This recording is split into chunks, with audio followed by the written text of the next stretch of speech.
Okay, we got this article, very violently worded article about Dubai. So it is from Amalia Rosenblum, which was dated November 2020, November 30th, 2020, a year ago, but it's very relevant today. I thought I'll read it out to you. Just hear it, okay? Even though it's old, very relevant today. Okay, so let's listen to what this lady has to say. What she says is, visiting Dubai is like standing on the sidelines of a gang rape. Oh my goodness. What is this? Why gang rape? Visiting Dubai is like visiting gang rape? She must have really had a bad day. Now let us understand why she loves Dubai so much. This is what she says. Dubai is one of the toughest, most well-known centers of modern slavery and human trafficking. Fantastic. From Connecting Minds, Expo 2020, Sustainable, all that banana, going to Mars, Venus, my penis and your anus. Now, this is another new title. The toughest modern slavery, human trafficking. Maybe there's too much of traffic. Okay. Beneath the glitter facade of paradise in the desert lurks a cruel and lethal system of recruitment, transportation, transfer, kidnapping and defrauding of human beings, mostly women, by means of threat of force or actual use of force, as well as other types of coercion. This lady definitely had a bad day. Maybe her boyfriend was Emirati, or something happened, or she saw a very bad camel movie. She really doesn't like Dubai. Okay. The purpose of the system is to exploitation of purpose of prostitution. Wait. The purpose of the system is exploitation for the purpose of prostitution, other types of sexual exploitation, forced labor or employment in conditions of slavery. Ayyo, my goodness. She definitely doesn't like Dubai. Prostitution, sexual exploitation, labor, employment, condition of slavery. Such a terrible light. My goodness, if I would read like this, even I wouldn't want to go to Dubai. Okay, then. From the moment they enter the country, they are in effect kidnapped and become slaves. The number of people coming to Dubai, they will wonder, what is this lady? What is she high on? Okay. In United Arab Emirates, there are over 8 million work migrants, constituting over 95% of the country's private workforce. They work for very low wages in construction, which is true. Construction is not good salaries, or as servants. Baba, you forgot the rest of the industry. Oh, so many other industries are there. Okay. Most of these workers are victims of human trafficking or forced labor. I'm sure she was told by the editor, make this article as depressing as possible, as terrible as possible. Make it so sick that anyone who reads would never want to go. They would want to go to maybe North Korea and say it's paradise, but not to Dubai. Okay. So the moment you pack your bags, it is important to know that the glittering hotels of Dubai, the eye-popping shopping malls and the perfect beaches are built and maintained by people whose basic human rights have been taken away by violent means. Ooh, this is very painful. They come to the Emirates from countries where they are unable to earn a living. Some of the women are fleeing from war-torn regions like Iraq, and in most cases paying high fees in exchange for the right to enter the country. And here's a question. In your own country, there is no hope. From there, you want to come down to this country. Then after coming to the country, then you are crying. Better than that, go to the West. But here's a problem. This lady who's talking so much, they don't want illegal immigration, they want legal immigration. And most of these people can't afford the immigration. So you take the next best thing, right? See, I'm not trying to say UAE is perfect. UAE has plenty of problems. But that way, every country has problems. So let's keep a balanced argument. No, your own country is not doing anything. Then they are coming here. Who's forcing them? Don't come here. But still they come, no? Okay. See, I'm not trying to glorify forced prostitution, forced. But there are many who do voluntary prostitution. You'll be like, Roy, how dare you? Yeah, you work on a fucking farm and work for 1 month and you get $1,000, and then you come to Dubai, one shot, they put their sausage in between your legs and you get $1,000. Which one is better? Most of them, I have personally met prostitutes. I've spoken to them. Some of them enjoy this easy money. 5 customers a day, put their sausage in every possible hole. Oh, you become, some of them have properties and all that. So what she is trying to portray, I don't know, she had a bad day, definitely bad day. It's maybe one of those days, you know, for her. Okay. But from the moment they enter, they are kidnapped and slaves and blah, blah, blah. Their passports are taken away. True. This was a practice that was followed almost everywhere in UAE before. Today, maybe there's 60%. And yes, one thing I will agree, there is a 10%, you could say, especially working for an Emirati as a maid, where they take your passport and they definitely don't let you go out of the house and all that. That I'll agree. And it happens in all the Arab countries, not just UAE. It's even more worse in Saudi, Kuwait, Bahrain, all these places, okay? So their passports are taken away and the employers change their contracts unilaterally. Okay, there's a element of truth here. They suffer physical and sexual abuse, which is very true in many cases, especially for maids. And the salary promised to them as a lure is not paid, which is also true. So I'll give, see where you're saying right, I will say yes. Many women are kidnapped for the sex industry, which is not only true for the Middle East, it is true for Russia, China, India, Pakistan, USA. Man, you can go on. Just check in YouTube, Vice documentary. In UK, there are so many of these prostitution dens run by mafia. So let's focus on a broader picture, not just UAE. Outwardly, the governments of UAE cluck to their tongues and occasionally expel a pimp who is caught. But in fact, traffickers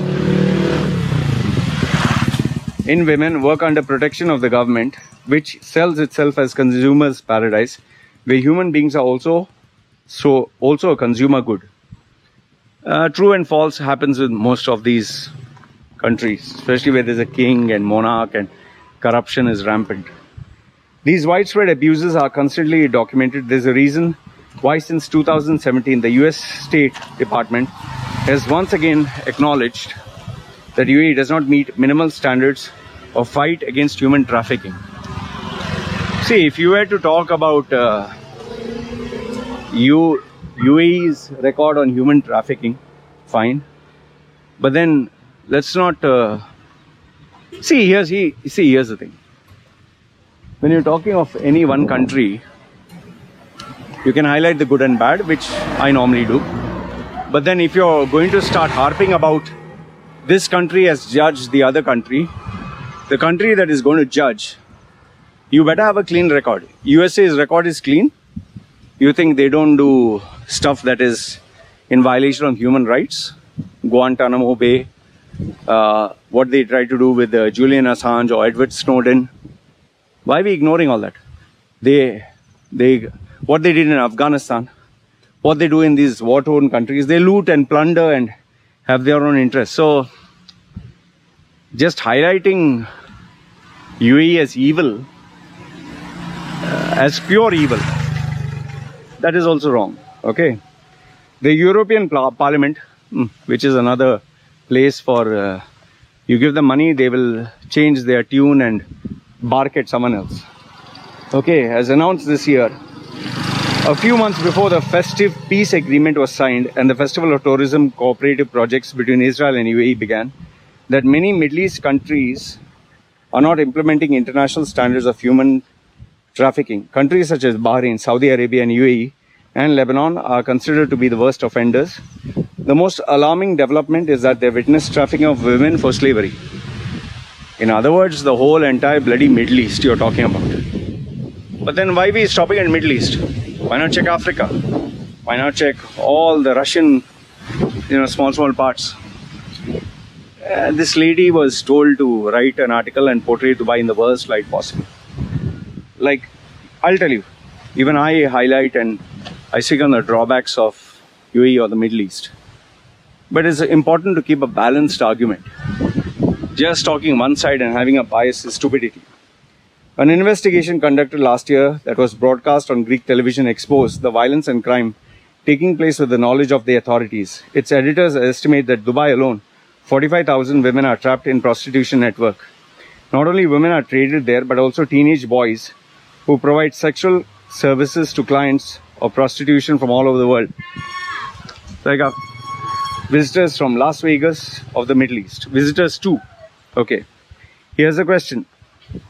The visitors or the tourists who come there come from which countries? White countries, no? Why don't you catch them? See, if you stop all the customers from coming there, demand will fall down. Then you'll have oversupply. And then they'll go back to doing their normal stuff, right?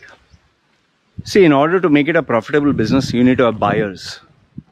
So let's not act dumb. In other words, one of the main cooperative projects involved Israel and UAE has recently begun in the provision of clients of prostitution as a part of Israel and the prostitution services as a part of Dubai. Which is kind of true. That is why so many Israelis now are coming to Dubai. They are coming to Dubai to enjoy.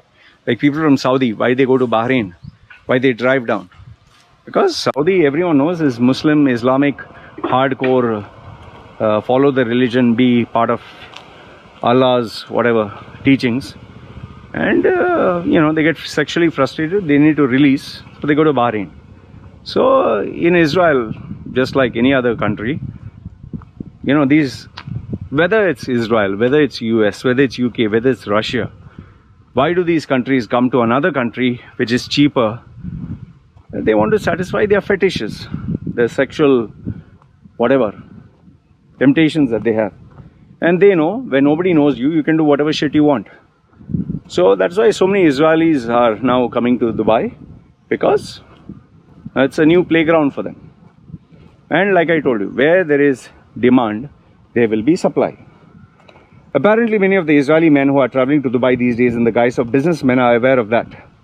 But anyone who is unwilling to collaborate with the exploitation industry should be aware. A trip to Dubai, certainly work with Dubai, is like standing on the sidelines during the course of a gang rape. Okay, I read your article. I definitely know that you have been asked to portray Dubai in the worst light possible. Here's my conclusion. Dubai is by no means perfect. Okay? It is the Las Vegas of the Middle East. True. It is a place where sex, drugs, alcohol, booze, fun, all that is there. Does exploitation take place? 100%. Okay? Do bad things happen? 100%. But now, let's not only magnify UAE. Let's understand this is happening all over the Middle East.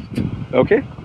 Now, if you stop it in Dubai, you think all other countries are going to stop? No. People are going to go to other countries. And if you want to stop a country from doing it, cut off the demand, no? If there is no demand, let's say nobody comes to get a girl. No, there are no buyers. Why will anyone keep the products? Let's say, for example, you have a shop. You're selling all these items. But there is not a single buyer. You'll close down your shop and go back. So in the same way,